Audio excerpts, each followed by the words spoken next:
Hello my dear friends, you're on the Military Summary channel, and today we will discuss the situation in Ukraine on the 25th of September. Today we have some updates, so let's start. And first we're going to discuss Odessa, Kherson, Nikolaev area, the south of Ukraine, this area. If we take a look at the Russian sources map, you're going to see that there are a lot of icons, a lot of things happened today.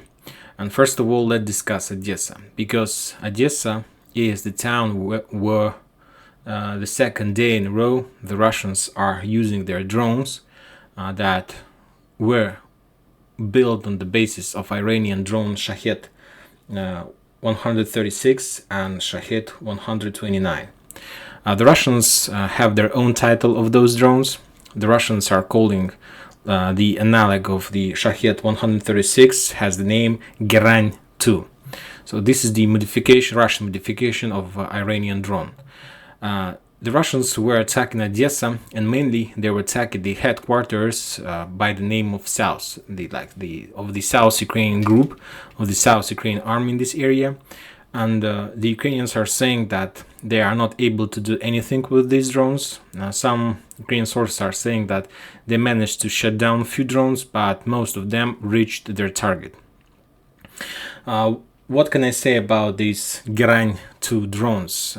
First of all, because of the fact that these drones are analogs of Shahed 136 drones, that means that these drones are blind. That means that they don't have camera, and you can use these drones just with the coordinates. So you can put your coordinates, and after that these drones will reach the coordinates. And as you can see according to the map, the Russians are attacking Odessa, and Odessa is located very far from the Russian mainland. And the thing is that most of the Russian military experts are saying that, of course, these attacks are very nice, very good for the Russian purposes of special military operation, but most of the Russian experts are saying that the Russians need to use these drones against the military equipment, armored vehicles, against the group, but not against the buildings. As you can see, Odessa is very far from the front line, and the Russians are using these drones just against the buildings. And this is the reason why to use these drones like Shahed 136 or Gerань 2, you need to use like a combination of few drones. Let's say you need to use Shahed 136 or Gerань 2 with coordination, let's say with Orlan, the Russian drone who has camera, or you need to use them in coordination with, let's say, Shahed 129 that also has camera. So these blind drones should be, you should have like a group of blind drones, and also you need to have a leader. And the leader might be or Orlan, the Russian drone, or Shahed 129, the drones that has camera. And these drones are flying above the territory, and as soon as they see some object, they can send the coordinates to these blind drones. But as I understand, and as the most Russian experts are saying, the Russians are just sending these drones without the leader. So that means that it's just some kind of media victory, and the media pressure on Ukrainians trying to show them that now we have a new type of weapon. I'm not sure about the effectivity of about the effect of these drones, about their capabilities and so on. We'll see, and of course for better results the Russians need to use them on the battlefield, but not on some back, because they can do the same thing using their rockets like Caliber or something like this, but not to waste the drones. Maybe also the Russians are saying that these drones can fly on a very low level, so maybe this is the reason why they're using this, because if you remember, the Russians haven't attacked Odessa for more than a week, maybe because the Ukrainians have some anti-air system forces there that can shut down the Russian rockets. Who knows? But let's follow this situation. If we're talking about entire Nikolaev Kherson area, there were a lot of updates, and important, interesting update came today from Achakov. If you remember, a few days ago, the Russians used another Geran 2 drone, and they attacked some facilities, infrastructure, some object in Achakov. And today, the Ministry of Defense of Russian Federation reported that they attacked the boats in this area. And if you remember, the Ukrainians were planning to cross this area and to start counteroffensive operation on this territory, and just to cross the river, to send Marines, and after that to start some offensive operation in this area, trying to attack the Russian Kherson from the back, we can say. If we are talking about Nikolaev, Kherson, this area, the Russians are saying that for the last 20 days, the Ukrainians lost in this area around 4,000 soldiers killed just for 20 days of September. And this number doesn't include the Ukrainian losses in the end of August, when there was the counteroffensive operation. So that means that starting for the previous months, the Ukrainians lost more than 6,000 or 7,000 soldiers just killed in this area. And mainly the Ukrainians are losing their forces in this artillery back, in this Andreev bridgehead in this area, because they're sending more and more forces in this area. This artillery back, every single square meter is already, we can say, like targeted by the Russian artillery. They know where to attack, how to attack. They know the roads. They know where the Ukrainians will use these roads, where they're crossing in this area, and so on. So it's not a very big deal for the Russians to reduce the Ukrainians as much as possible in this back. Furthermore, as you can see, the Ukrainians couldn't develop their offensive operation in this area, couldn't develop their bridgehead. But if we're talking about the Ukrainians, they're moving more and more forces in this direction. So they're not leaving their attempt to penetrate this area and to develop their bridgehead in this area. And furthermore, the Ukrainians continue shelling Kherson, and today they attacked some hotel in this area, and as a result of that attack, some authorities were killed in this town. And so the Ukrainians still continue trying to break the referendum in this area, and they achieved some success, because if we're talking about Kherson, just a little bit more than 30% of civilians, of locals, voted on the referendum. So it's not much. If we're talking, let's say, about DPR and LPR, the number of civilians is more than 50% who has already participated in the referendum. But if we're talking about Kherson, the number is the lowest in these four regions. Even Zaporizhzhia, the number is higher than in Kherson district. If we're talking about today, about the previous 24 hours, the Russians are saying that as a result of their attack in this area, the Ukrainians lost around 110 soldiers and something around 13 armored vehicles. And mainly these previous 24 hours, the Russians were concentrated on the north of Kherson district in this area, trying to attack 46 air mobile brigade, 16 motorized brigade in this area. Now let's move to Zaporizhzhia region. There are also a few updates from this area. First of all, the Ukrainians continue shelling Energodar and Zaporizhzhia power plant, and today we got some interesting update that the Russians discovered the Ukrainian learning center north of Zaporizhzhia, where the Ukrainians try to develop their skills in crossing the river. They have some let's say training centers on this side of Dnieper River, and they have some exercises. They try to understand, to learn how to cross without losses. So I believe that the Ukrainians still planning to continue to try to establish control over Zaporizhzhia power plant in the upcoming future.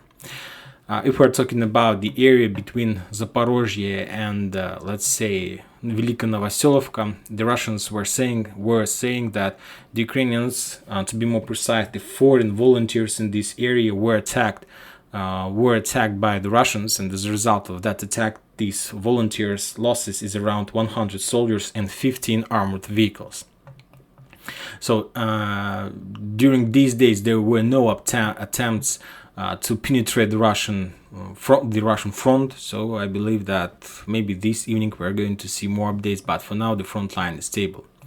Now we are moving to Donetsk. As you can see, the picture has changed since the previous days. Now Donetsk is under very heavy shelling again.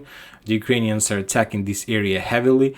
Furthermore, they made few attempts of counter-offensive operation, and mainly the Ukrainians were trying to return control over Mariinka. And the Russians are saying that as a result of that attack, the Ukrainians lost around 50 soldiers, and the main force that was involved in those counter-offensive operation was a 79th mechanized brigade in this area.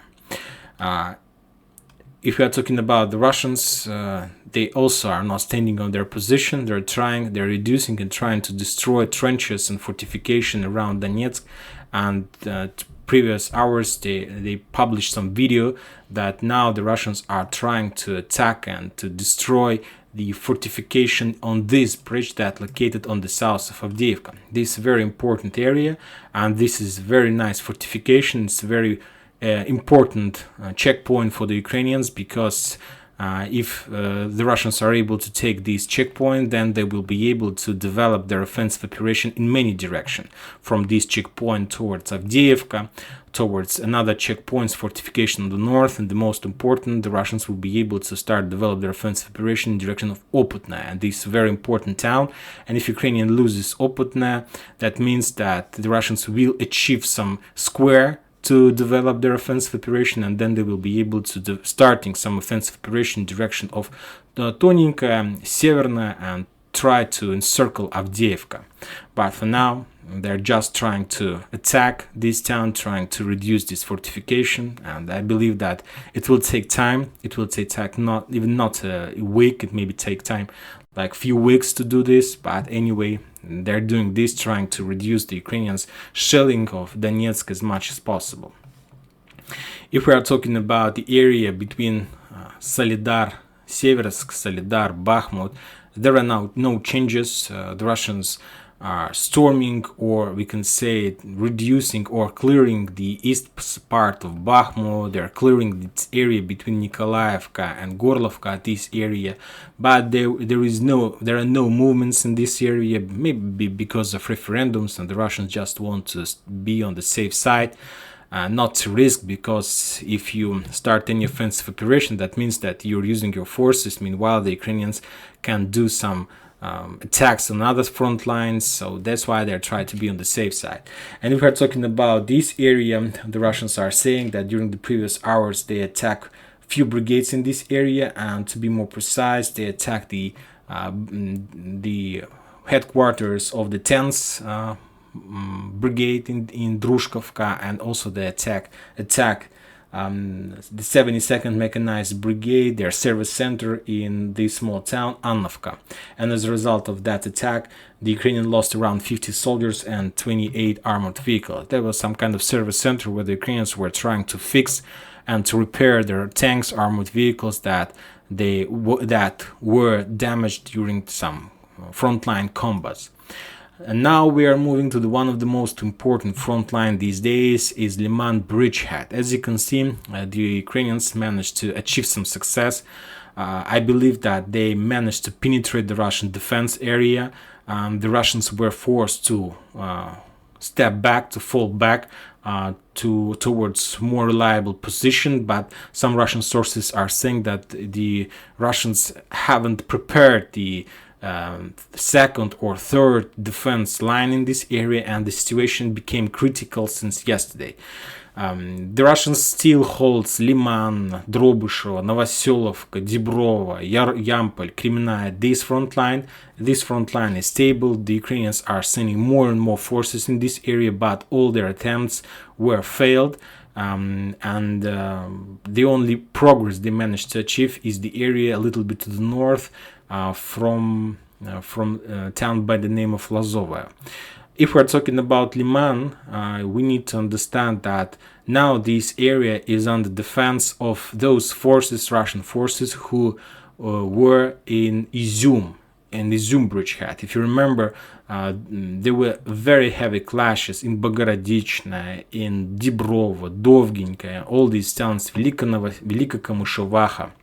So these forces are very powerful, very experienced, so it's not a very big deal, a very big problem for them to do the same job they used to do in Izum bridgehead, but now they're doing this job in Liman bridgehead. So it's very difficult for the Ukrainians to crack these tough guys. But if we're talking about the north, about this area is under defense of the 20th Army, regular army, and as you can see, they are not very successful. If we're talking about the Ukrainians, they are using mobile groups. And of course, the main object, the main goal, the main target of the Ukrainians in this area to cut the road between Barova and Svatova. This road. Let's take a look at the Western Sources map. So as you can see, the main goal is to cut this road and to, of course, to encircle forces in Liman bridgehead. And now the Russians need to be very careful with Bilogorovka and Kremenaya bridgehead, because according to the Ukrainian pattern, they're using, usually if they do some very great offensive operation, they use 3 roads of attack. We can say that attack in direction of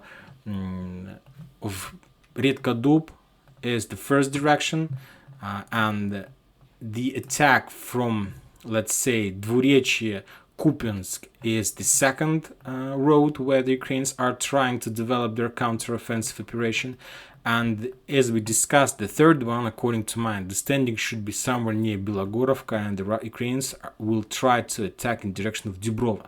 But for now, they haven't started this counter-offensive operation, so I believe, because of the fact that Ukrainians managed to achieve some success in this area, it's time to start offensive operation from the south. And if the Ukrainians will be able to do that we discussed a few videos ago with the Dibrovo bridgehead, let's mark this area with some cloud, trying to understand the bridgehead that Ukrainians can establish. That means that the forces in Liman will appear not even in operational encirclement. That would be tactical operational encirclement from the north, from the southeast, and from the south. And the forces in Liman will appear encircled, and that would be a very big problem for them. And for now, I'm not even sure what the Russians are planning to do. They need to stop and to start some counter-offensive operation just on purpose to stop the Ukrainians in this area, because starting from the 12th of September, it's around 14 days left since the Ukrainians started their counter-offensive operation in Liman direction. And as you can see, for those 2 weeks, they managed to develop some success, and now they need to stop the Ukrainians. And if we're talking about what the Russians can do, the first thing they can do is to move reserves to this area, but they're doing this right now. And the second thing, if you remember, the Ukrainians, the LPR, DPR, and Zaporizhzhia and Kherson district are planning to finish the referendums on the 27th of September. So that means that in 2 days, the referendums will be ended, and after that, some Russian sources are saying that on the 28th of September, the Russians are planning to adopt new laws in their parliament. And on the 29th of September, the Russians are planning to sign these laws and adopt these laws in the higher parliament level. And on the 30th of September, all these territories is going to become a part of Russian Federation.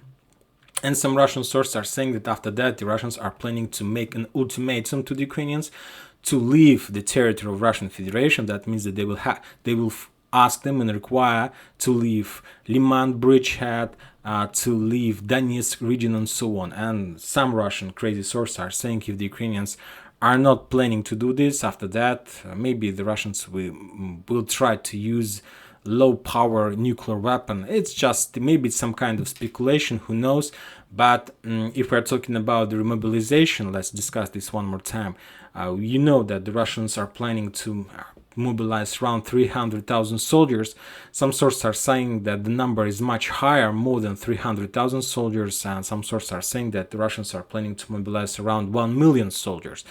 And this is the first update. And the second one, that today, these days, I got very interesting information about that the Russians are planning to split these 300,000 soldiers, and the thing is that in upcoming months the Russians are planning to deploy 120,000 soldiers. Those who finish military service something like a year ago, maybe half a year ago. So these guys are, we can say, already prepared, and they're planning to deploy 120,000 soldiers just to fill the empty spaces on the front line. So I believe that this is the first area where the Russians will try to move these 120,000 soldiers. If we're talking about the rest forces, the Russians are planning to prepare 4 or maybe more military corps, and they will deploy them a little bit later, after some months or weeks, I believe months of training, so not earlier than in December. But if we're talking about the Ukrainians, these days we got update that the Ukrainians are no longer allowed to leave Ukraine for the students. So the students in Ukraine, so that means that the people, the man who is older than 18 years are no longer able to leave Ukraine. And the Ukrainians are saying that with help of that, in the upcoming future, they will be able to mobilize and to create an army with the number around 5.5 millions. And that's a lot. That's a lot. And even if the Russians are able to deploy a million army in Ukraine, the Ukrainians still will have ratio like 5.5 millions, like 5.5 times bigger army than the Russians are able to have. So as you can see, the Ukrainians understood that if they want to win this war, they need just three things. The first one is the Western help with armored vehicles, with tanks, with a weapon. The second thing is financial help. They need around 5.5 or 6 billions of dollars each month to support the economy, to pay salaries, to pay, I don't know, to old people, to the health insurance and so on. And they need to have 4 times bigger army than the Russians have. And this is like 3 key points that the Ukrainians are planning to build their future custom in this sphere. And if the Ukrainians are able to deploy 5 million army, that means that the Russians 1 million army is nothing. We're going to see the same picture as we can see right now.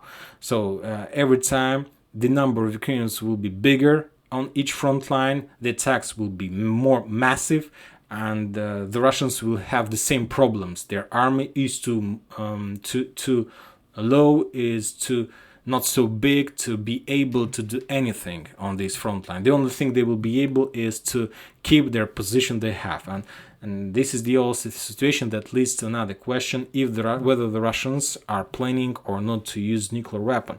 But if we're talking about the Western sources, more and more authorities and some political persons are saying and are trying to tell the Russians not to use the nuclear weapon. And this is a very interesting situation, but I hope and I believe that nobody is going to use any nuclear weapon, and I hope that maybe by the end of this year we're going to see the end of this war, but who knows what is going to be. And that's it for today. Military Summer channel reminds you to condemn any violence in Ukraine. Thank you for watching, subscribe to my channel, put your likes, join my Patreon, and have a good day. Bye bye.